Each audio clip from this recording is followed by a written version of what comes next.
Bonjour, vous êtes bien chez Inconsciente, le podcast qui parle d'hypnose humaniste, ericksonienne, de PNL et de développement personnel.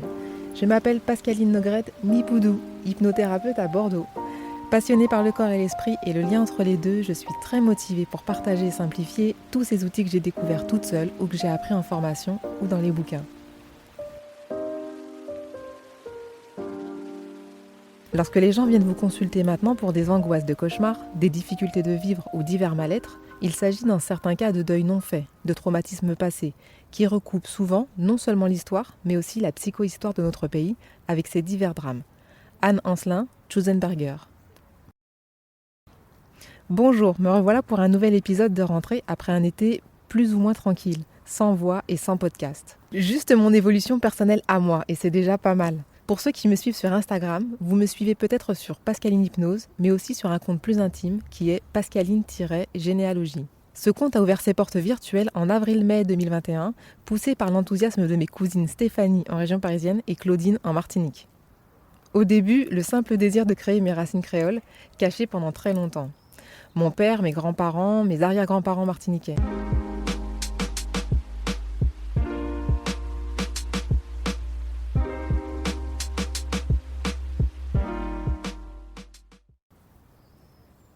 Et puis au final, plus de 20 ans après, en 2018, une consultation en tant que patiente me remet sur les rails d'un possible dénouement de ma problématique personnelle en soignant mon arbre généalogique. En 2018, l'apport de la question transgénérationnelle en spécialité hypnose et tabac. Je remercie au passage Elsa Michel, qui a permis à une collègue d'arrêter de fumer par la simple prise de conscience.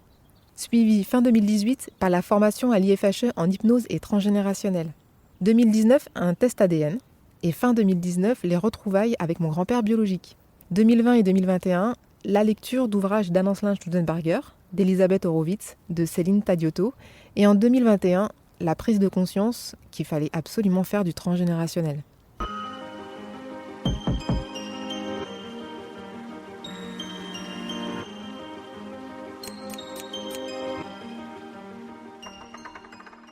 Je prends conscience que la fabrication de mon arbre généalogique n'est pas suffisante et qu'il faut y regarder de plus près, c'est-à-dire étudier les dates de naissance, de mariage, de rupture, de décès, d'internement, de disparition, comprendre l'histoire avec un grand H, les grands événements comme les temps de guerre, l'esclavage, la colonisation, l'expansion humaine, industrielle et économique. C'est un peu comme l'analyse d'un rêve. Si vous demandez une interprétation de votre rêve sans questionner votre vie et vos expériences actuelles, vous n'en retirerez rien.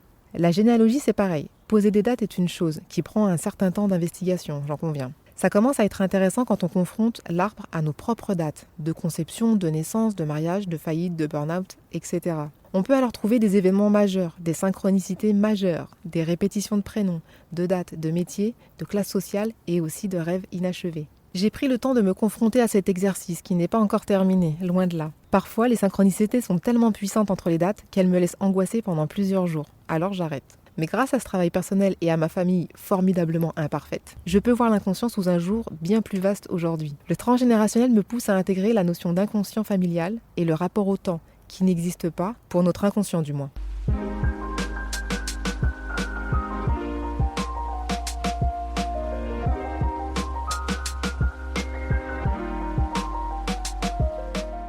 Mes plus récentes lectures m'ont appris les répétitions de dates, les secrets refoulés à 3-4 générations en dessous, parfois à des enfants ou à des personnes qui n'ont pas connu les protagonistes ou qui même n'étaient pas vivants au moment des faits. J'ai lu que des pathologies ou des situations non résolues, argent, amour ou santé, trouvaient leur clé dans l'exploration des secrets, des hontes ou des défaites familiales.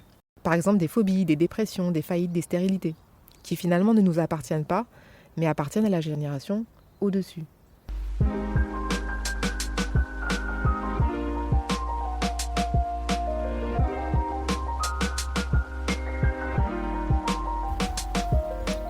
Le moyen de s'en libérer est souvent le verbe, car le verbe crée, comme je l'énonce dans l'épisode sur le pardon. Il est possible de s'en libérer par l'hypnose humaniste ou toute autre technique symbolique que l'inconscient accueille comme une réparation. Patricia D'Angeli a déjà créé plusieurs techniques permettant de libérer nos fantômes transgénérationnels. Encore nous faut-il, au préalable, fournir au conscient et à l'inconscient un état des lieux de l'arbre, pour s'imprégner des informations globales que l'inconscient, en état d'hypnose, retranscrira symboliquement. J'espère que ce nouvel épisode vous a plu. Soutenez le podcast Inconsciente afin qu'il soit écouté par le maximum de personnes et à me suivre sur Instagram, Pascaline Hypnose.